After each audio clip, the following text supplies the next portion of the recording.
Hey guys, this is Miles, and I'm doing my week 2 preview here. I know it's Sunday. Luckily, the game doesn't start till 4 o'clock.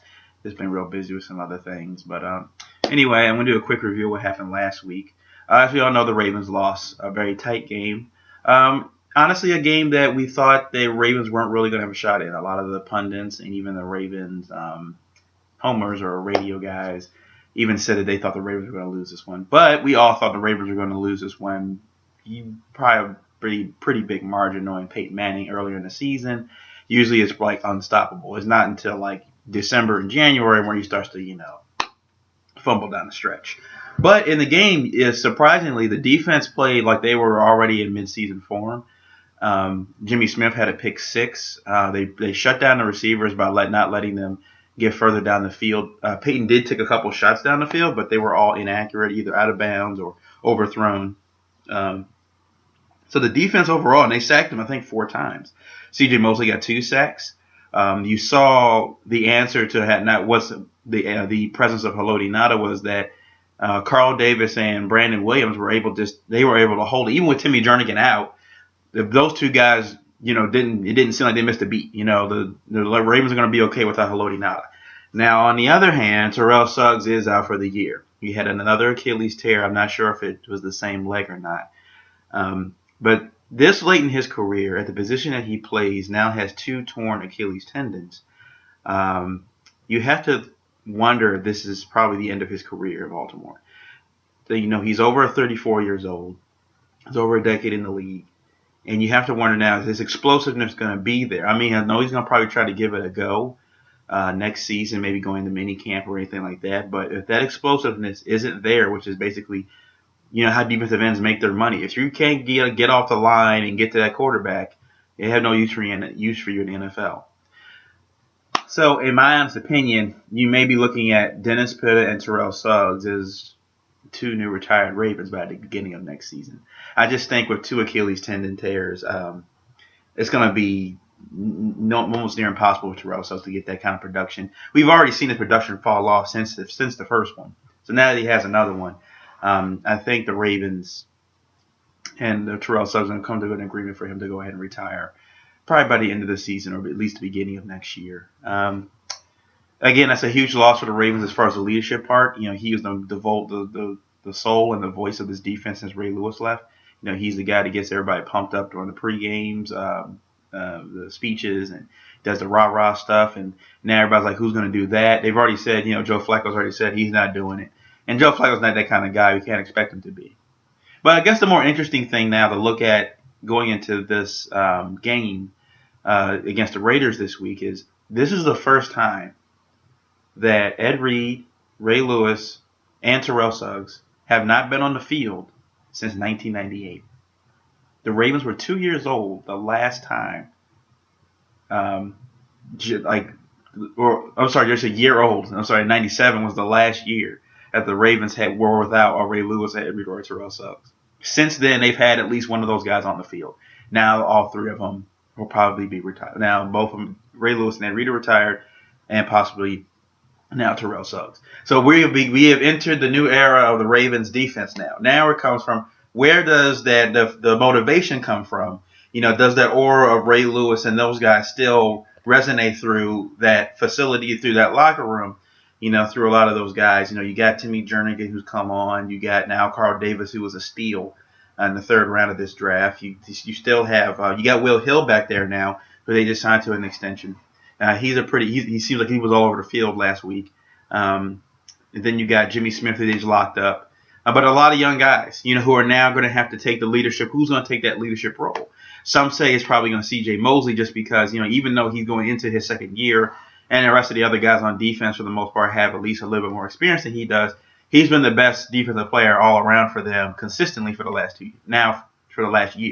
Jimmy Smith, of course, got hurt last year, but if Jimmy Smith can stay healthy, you don't really expect your cornerback to be the leader of the defense. It's usually like a free safety, strong safety, or somebody in that front 7, either a linebacker or a defensive lineman, to be the leader of that team. So it'll be interesting to see if it's a more collective thing and they rally together and kind of do it for Terrell Suggs. And, we got to keep this defense going. We got to keep this Ravens defense, this Ravens, tradition.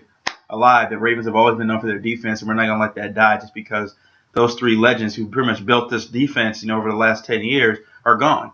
So that dude got to keep it going. And, like Courtney Upshaw said in interviews, like, next man up. That's been the Ravens mantra, for as long as I can remember, has been next man up. Every team has injuries. Every team has a key guy that goes down. It's just a matter of, can your guys who are, behind those starting guys step up to the plate and still produce and not lose any production. So going into this game, they are playing the Raiders. We saw the Bengals destroy those guys, I think, by 30 points last week. So I see, Flacco, we obviously has to have a bigger game this week. We had to see more shots down the field. It was pretty pedestrian last week. I know they didn't have Brashard Perryman, but they at least had to try to make an attempt to go downfield. Now, I don't know if that was because Aqib Talib was on Steve Smith. I mean, Aqib Talib was shadowing him all day. I didn't really see like Steve Smith could get open. And you didn't really see Kamar Aiken or Marlon Brown until really much toward the end of the game. So I have to assume now that the Ravens have to be looking at, okay, until Brashard Perryman, who's not expected to get back until October, can get on the field until they get that fast deep threat, they're going to have to focus on the middle of the field, basically using Crockett Gilmore more, Max Williams, Kyle Juszczyk, and the running backs. Either you do screens or you do a little dump offs through the middle, those draw plays where you fake it, they act like you're going to run and throw it, or they're going to do something real quick. You're going to get the ball out 3 seconds, bam, quick slants, bam, bam, bam. Get the ball down the field, because offensive line last week, now granted that was the Denver defense. We saw what they did to the Chiefs. They're going to be excellent this year. That Denver defense is no joke. They're going to probably be top 5, if not one of the, maybe number 1 by the end of the season this year, pending, everybody stays healthy. And also, you're looking at the Ravens offense this week. They didn't run the ball that well. Justin Forsett did not really have a good game until towards the end, when and Buck Allen kind of got in, got some time. I believe Taliaferro is going to play today. He's listed as probable, so we could see a 3-back set now for the Ravens, which they've been waiting for.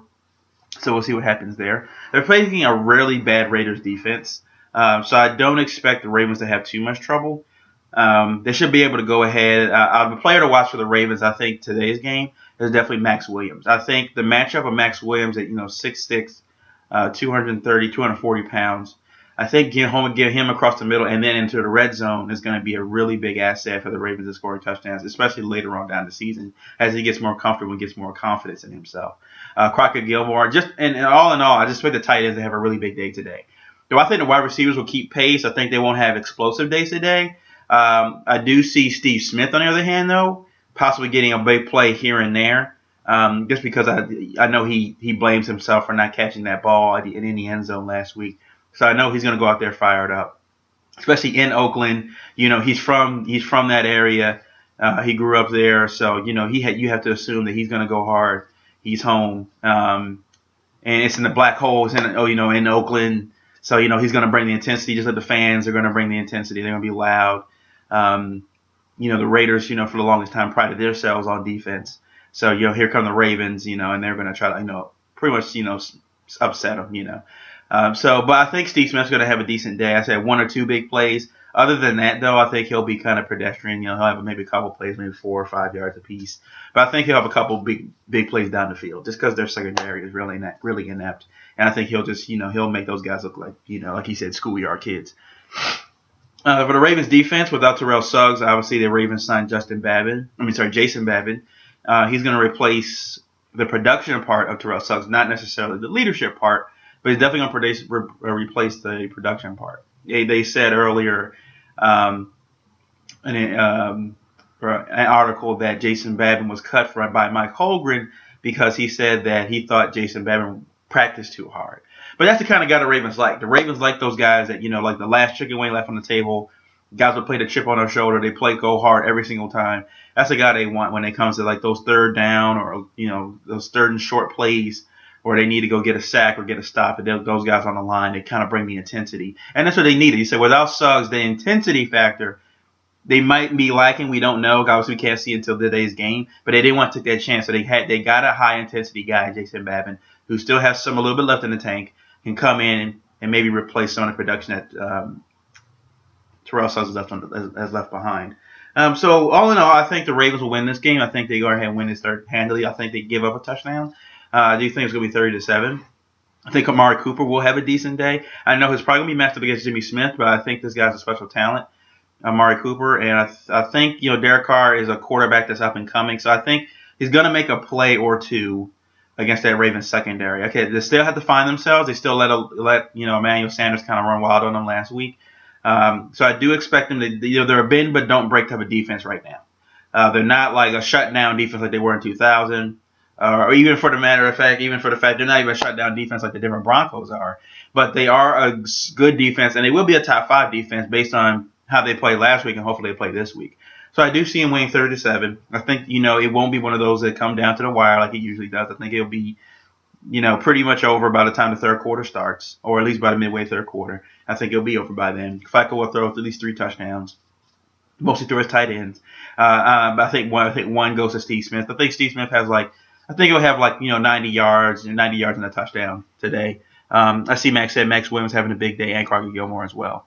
I had to assume, though, Marlon Brown and Kamara can have to get more involved in this offense. I mean, you didn't see him at all pretty much the first 3 quarters of the game, not until pretty much that last drive. They got to find a way to get open. I know they're not as talented as a Steve Smith or a Dez Bryant or Calvin Johnson or Julio Jones even, or, those guys. But they got to find ways to get open, where they got to do those screens, those pick plays, things like that. They got to find ways to start getting open and give Flacco at least more targets to work with. That way you keep the defense honest. Because if you're only throwing to Steve Smith, defense is going to key on that every single time and basically make us one-dimensional.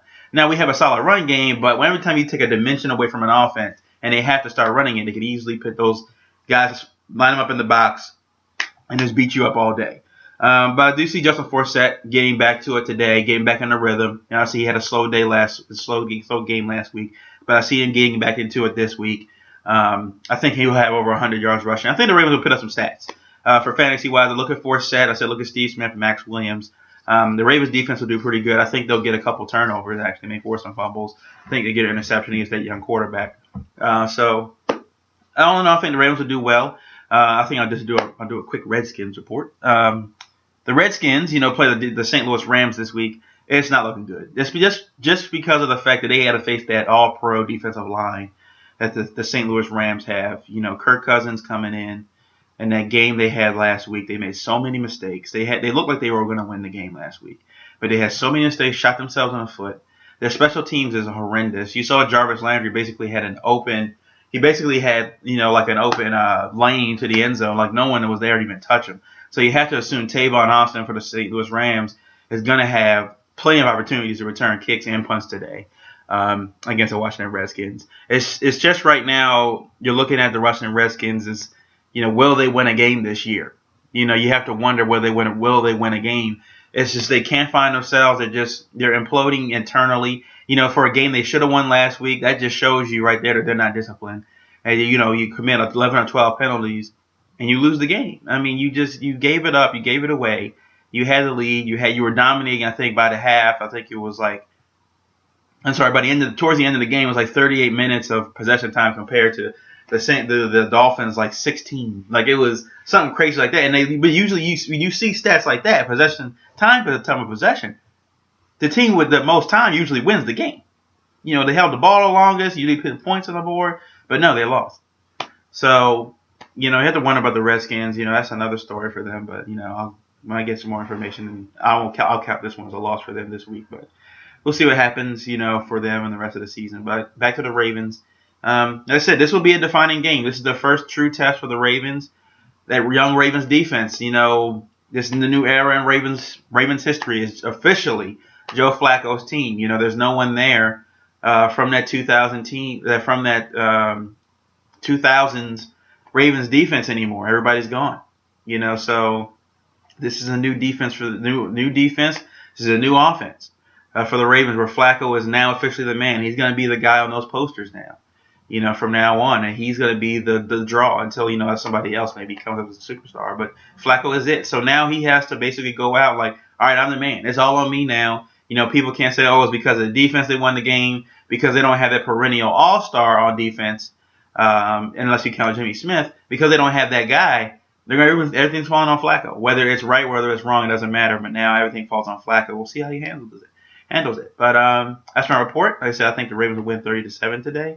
with Flacco, I think, throwing over 250 yards. Not 300-yard day for him, but 250 yards and 2 touchdowns. I'm sorry, 3 touchdowns. I think he's going to throw 2 to Max Williams and 1 to Steve Smith. So I think, yeah. So I think Justin Forsett will probably get a touchdown.